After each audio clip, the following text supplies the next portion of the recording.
Perlu diketahui bahwa saat ini timnas Indonesia masih memiliki beberapa pemain keturunan yang ternyata belum dinaturalisasi. Nah, untuk beberapa pemain diaspora yang belum menjadi warga negara Indonesia itu, nanti akan dibahas sebanyak 3 pemain dalam ulasan artikel berikut ini. Jadi, untuk ketiganya memang mereka belum bisa membela skuad Garuda, namun ada prediksi dalam waktu dekat bahwa mereka semua bisa menjadi WNI. Rumor berkembang seiring FIFA Matchday pada Juni. Selain itu, ada kode dari ayahnya salah satu pemain diaspora itu yang tiba di tanah air dan baru saja menjadi mualaf. 1. Miliano Jonathans. Nama Miliano memang tidak henti-hentinya dikaitkan dengan proses naturalisasi. Kendati demikian, Exco PSSI mempertegas belum ada dokumen yang sedang diurus. Namun, dengan melihat ayah dari Miliano yakni Dennis Jonathans yang baru masuk Islam dan jadi mualaf, itu seolah mengartikan ayahnya tengah berhijrah. Termasuk nanti anaknya mungkin hijrah kewarganegaraan dari Belanda menjadi Indonesia lewat proses naturalisasi hingga jadi WNI mungkin pada Juni mendatang. 2. Mauro Zijastra. Pemain berusia 20 tahun ini juga bernasib sama dengan Miliano, yakni Zijastra juga seringkali dikaitkan untuk jadi pemain timnas paling potensial. Mauro sering dikaitkan dengan naturalisasi dan timnas, terutama sejak dirinya menyatakan keterbukaan. Dilansir dari beragam sumber, Mauro tengah mempelajari bahasa Indonesia. Dia rela belajar secara konsisten, sampai berniat ingin ambil kursus bahasa Indo. 3. Tristan Goijer. Nama Tristan juga selalu santer menjadi rumor calon pemain keturunan Indonesia yang bisa dinaturalisasi. Bahkan digadang-gadang rampung pada bulan Juni. Dan ya, Goijer juga bersedia membela timnas dan menjadi WNI, itu pernah disampaikan olehnya pada beberapa saat yang lalu. Selain itu, Tristan menebar kode positif untuk naturalisasi dengan mencetak tato baru di bagian tubuhnya. Tulisannya pun tidak disangka, yakni keluarga.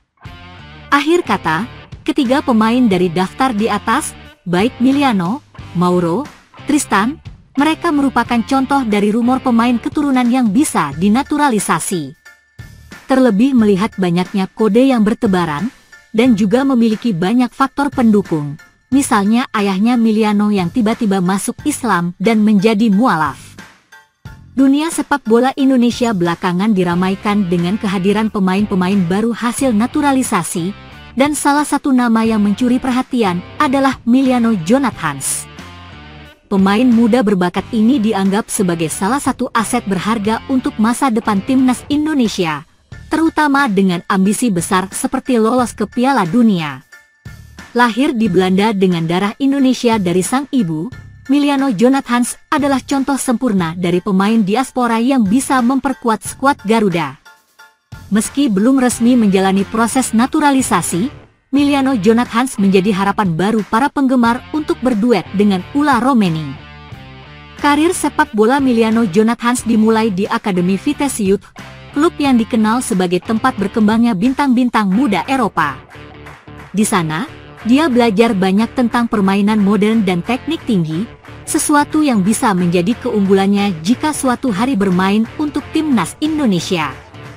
Tidak heran jika banyak yang membandingkannya dengan legenda Belanda seperti pelatih baru timnas Indonesia Patrick Kluivert, mengingat postur tubuhnya yang tinggi dan kemampuan finisher yang tajam.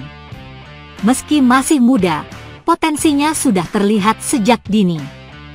Pada tahun 2022, Miliano Jonathans memulai karir profesionalnya dengan bergabung ke Vitesse Senior, klub yang bermain di Eerste Divisie, Liga kedua Belanda.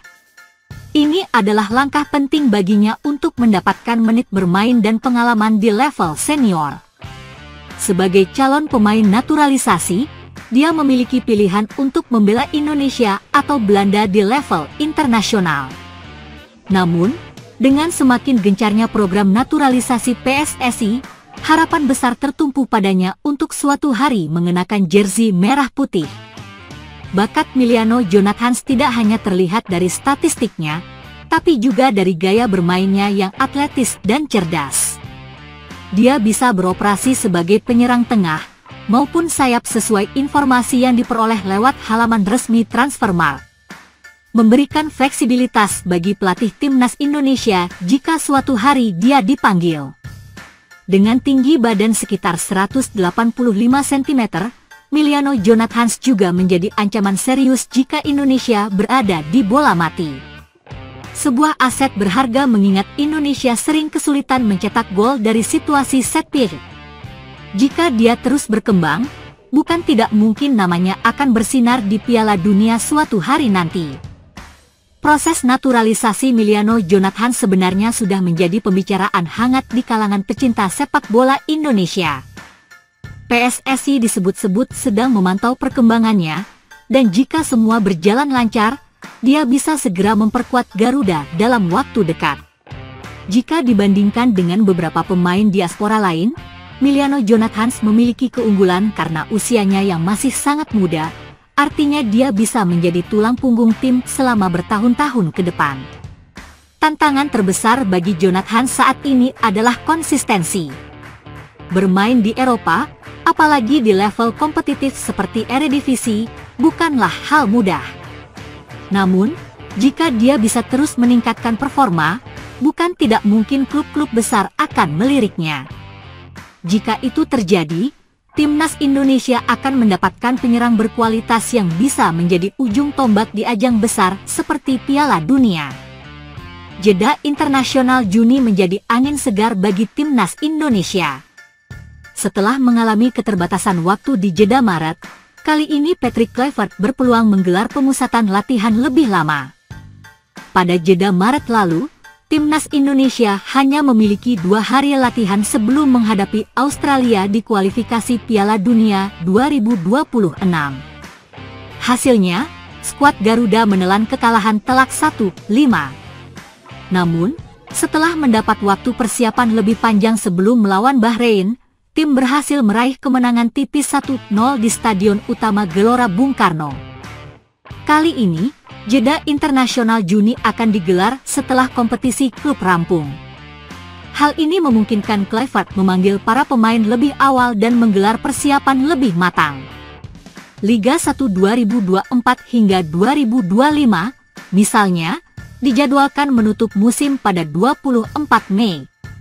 Dengan jeda 11 hari sebelum laga pertama melawan Cina pada 5 Juni, Kluivert dan asistennya, Alex Pastoor, punya kesempatan untuk menyusun strategi lebih baik dan meningkatkan kekompakan tim.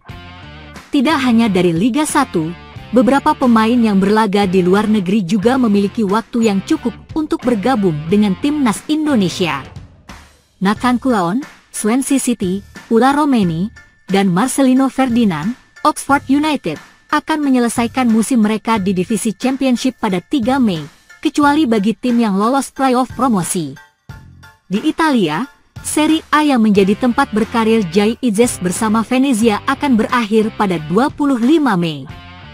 Mayoritas liga-liga Eropa pun akan selesai di kisaran waktu yang sama, kecuali MLS di Amerika Serikat.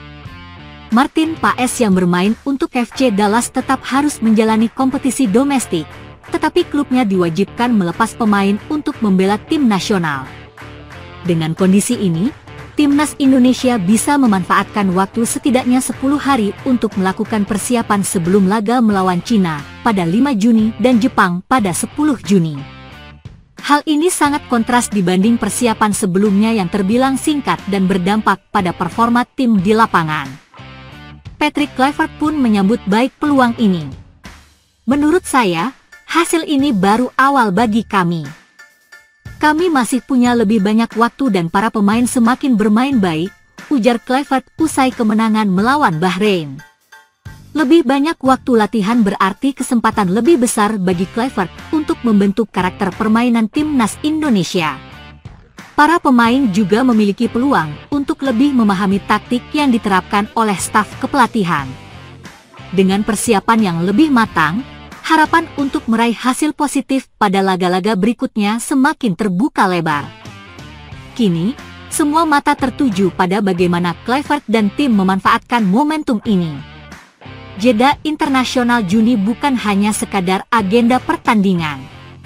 Tetapi kesempatan emas bagi timnas Indonesia untuk menunjukkan perkembangan signifikan di bawah kepemimpinan Kluivert serta membuktikan kualitas mereka di kancah internasional.